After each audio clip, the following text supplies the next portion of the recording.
এখন যে সত্যি ঘটনাটা শোনাবো সেটা ব্যাঙ্গালোর থেকে 184 কিলোমিটার দূরে আরা সিকরে বলে একটা জায়গা। সেখানে একটা ফ্যামিলি থাকতো। একটা মা নিজের 2 ছেলেকে নিয়ে থাকতো।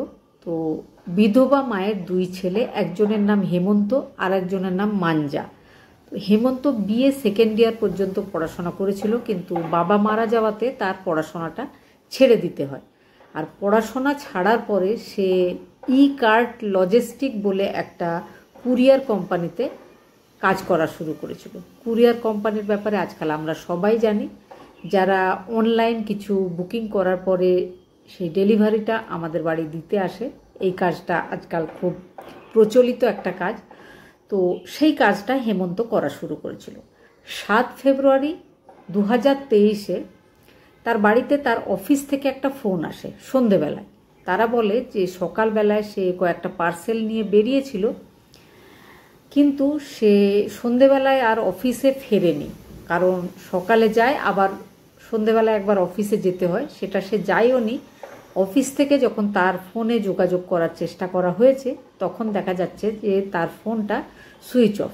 বাড়ির লোকজন কিন্তু এবার চিন্তায় পড়ে যায়। কারণ কি, হেমন্ত যেহেতু একটা কুরিয়ার কোম্পানিতে কাজ করতো, তো কুরিয়ার কোম্পানির জন্য আমরা সবাই জানি যে ফোনটাই হচ্ছে একটা মেন ব্যাপার। ফোনেই মানুষ যোগাযোগ করে কোথায় কোন অ্যাড্রেসে জিনিস পৌঁছাতে হবে। তো সব রকম কথাবার্তা তো ফোনেই হয়। ফোন সুইচ অফ হেমন্ত কখনোই করতো না।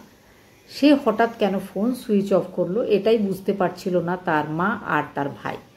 মা আর মাঞ্জা, হেমন্তর ভাই, দুজনে চেষ্টা করে যতদূর মানে যে পরিচিত লোকজনেরা আছে, যেখানে যেখানে তার যাওয়ার সম্ভাবনা ছিল, সব জায়গায় তারা দুজন মিলে খুঁজে ফেলে। খোঁজার পরেও যখন তার পাওয়া যায় না, আর ফোনটাও কিন্তু আর সুইচ অন হয় না, তখন 8 ফেব্রুয়ারি মাঞ্জা পুলিশ স্টেশনে যায়।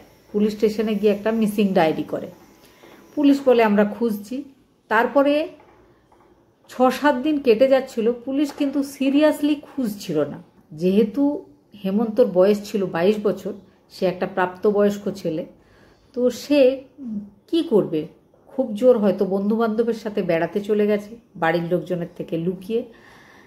তার বেশি কিচ্ছু নয়, টাইমলি সে আবার বাড়ি ফিরে আসবে, এটাই পুলিশ ভাবছিল। সেই জন্য পুলিশ তাকে খোঁজার কোনো চেষ্টাই করছিল না। আর তাছাড়াও এটা কোনো হাই প্রোফাইল কেসও ছিল না যে পুলিশ অতটা তৎপর হবে। তো পুলিশ কিন্তু নিশ্চিন্তেই ছিল। মাঞ্জা কিন্তু প্রত্যেক দিন নিজের দাদার ব্যাপারে পুলিশ স্টেশনে খোঁজ নিতে যেত, যে আমার দাদা কোনো খবর পাওয়া গেল কিনা। আর পুলিশ সবসময় তাকে বলতো বাড়ি যাও, তাকে খোঁজা হচ্ছে, আমরা খুঁজে পাচ্ছি না। 16 ফেব্রুয়ারি রেলের ব্রিজের তলায় একটা প্রাণহীন দেহ পাওয়া যায়। তো পুলিশ স্টেশন থেকে পুলিশ যখন সেটার ব্যাপারে খবর পায়, পুলিশ সেই সঙ্গে মাঞ্জাকেও ডেকেছিল যে শনাক্ত করার জন্য, যে হয়তো তোমার বাড়ির লোক এটা হতেও পারে। মাঞ্জা যখন যায়, তো চেহারাটা কিন্তু একটু পুড়ে পুড়ে যাওয়ার মতো ছিল সেই বডিটার, মানে যাতে মানুষ না চিনতে পারে। অনেক শরীরের অনেক অংশই একটু আধটু পুড়েও গেছিল। জামা কাপড় যেটা সে পরেছিল, সেটা দেখে মাঞ্জা বুঝতে পারে যে এটা তার দাদা। সে বলে যে এটাই আমার দাদা। আর সে পুলিশকে বলে যে যেদিন আমি বলেছিলাম সেদিন যদি আপনারা একটু খুঁজতে শুরু করতেন, তাহলে হয়তো আমার দাদাকে বাঁচানো যেত। কিন্তু যাই হোক, আর বডিটা দেখেই বোঝা যাচ্ছিল যে একদম 16 তারিখের নয়, কয়েকদিন আগের, এটা পুরনো একটা বডি। পুলিশ বডিটার পোস্টমর্টম করে, জানা যায় যে বারবার ধারালো অস্ত্রের আঘাত দিয়ে মারা হয়েছে।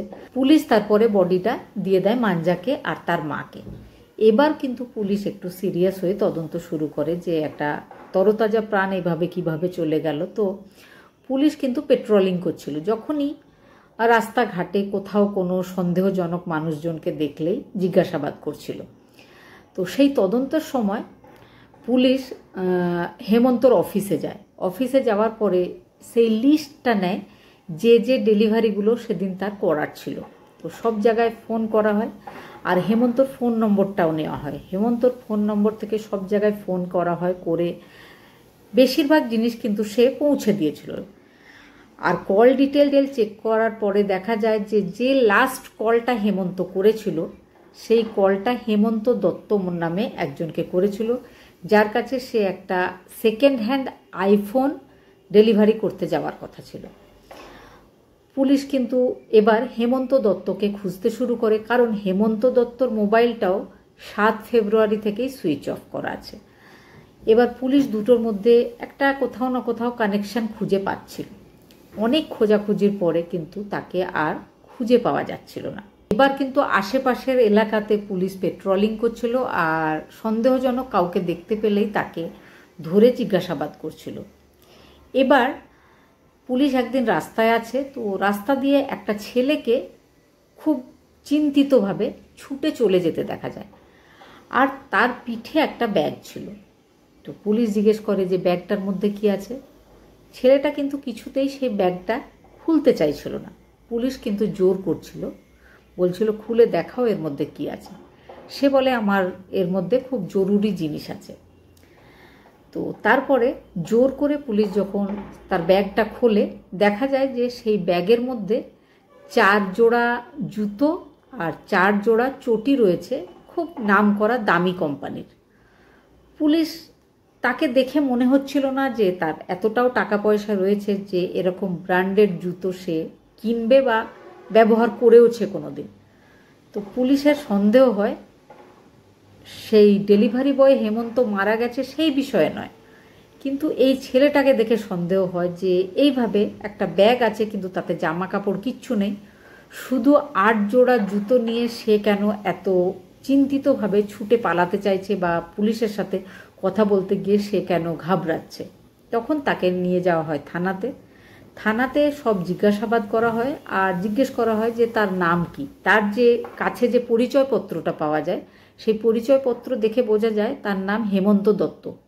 এবার অ্যাড্রেসটাও কিন্তু মিলে যায়, যেখানে সেই ডেলিভারি বয় হেমন্ত লাস্ট একটা গেছিল পার্সেল পৌঁছাতে।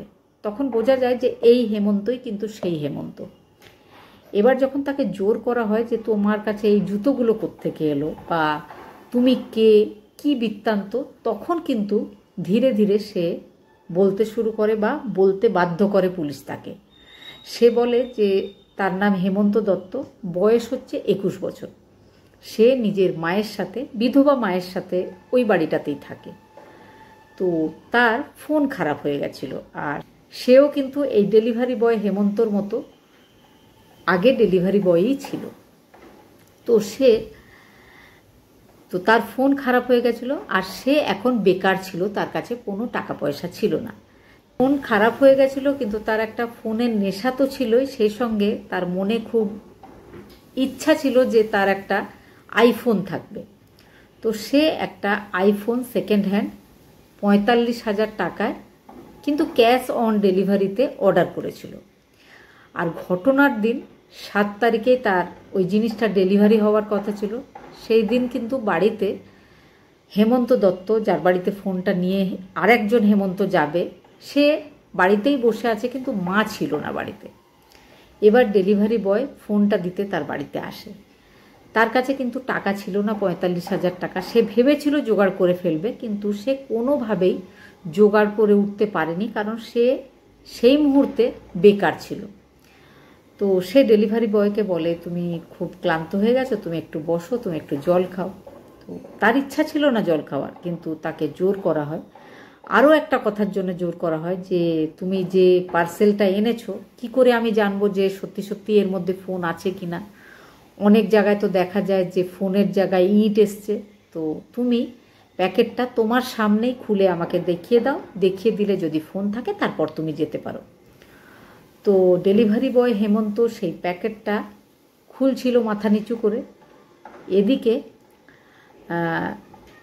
সেই বেকার হেমন্ত, যার কাছে আপাতত কোনো কাজ নেই, যে একটা ফোন অর্ডার করেছে, সে একটা ভারী জিনিস এনে সেই ডেলিভারি বয়ের মাথায় একটা জোরে আঘাত করে। সে পড়ে যায়।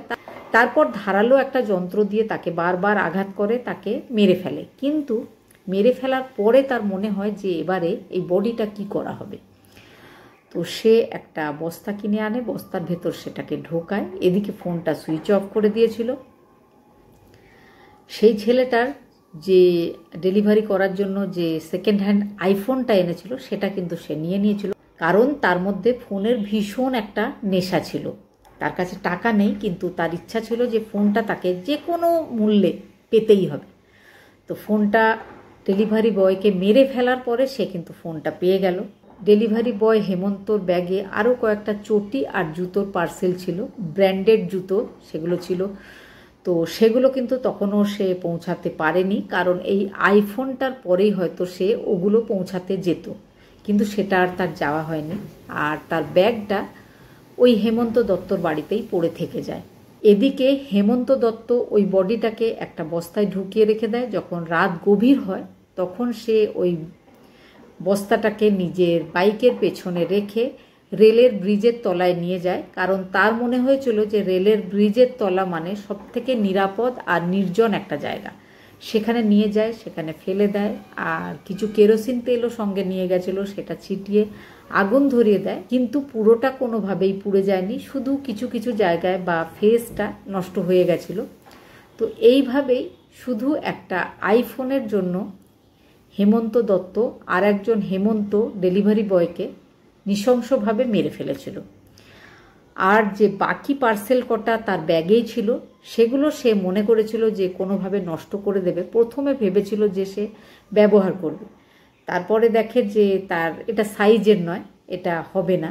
তো সে তখন ভেবেছিল যে বেশ কয়েকদিন হয়ে গেল, প্রায় 7 দিন হতে যাচ্ছে, তাকে তো পুলিশ ধরতেই পারেনি, তাহলে এই জুতোগুলো সে সেই ব্যাগ সমেত নিয়ে গিয়ে কোথাও একটা ফেলে দিয়ে আসবে। সেই প্ল্যানিং করেই কিন্তু সে সেদিন মানে 18 ফেব্রুয়ারি রাস্তায় বেরিয়েছিল, কিন্তু সে যেমনটা চেয়েছিল তেমনটা আর করতে পারেনি। তার আগেই পুলিশ সন্দেহ হয়, পুলিশ তাকে ধরে ফেলে। শুধুমাত্র একটা ব্যাগ বা একটা নার্ভাস একটা মানুষকে দেখে পুলিশ কিন্তু এত বড় একটা ক্রাইমটাকে সলভ করেছিল, বা অপরাধী যাকে তাকে ধরে ফেলেছিল। হেমন্ত দত্তর উকিল বারবার বলতে চেয়েছে যে হেমন্ত মাত্র 21 বছরের একটা ছেলে, তো এরকম সেই জন্যেই একটা কম বয়সে ভুল হয়ে গেছে, তো কোর্টের উচিত একটু দয়া করা বা একটু কম শাস্তি দেওয়া। কিন্তু বারবার তার জামিন খারিজ হয়ে গেছে, সে কিন্তু এখনও জেলেই আছে, বিচারাধীন আছে। তাকে একজন মানুষকে মেরে ফেলার যে শাস্তি হয় ঠিক সেইভাবেই শাস্তি দেওয়া হবে বলে সবাই ভাবছে, কিন্তু দেখা যাক শেষ পর্যন্ত কি হয়।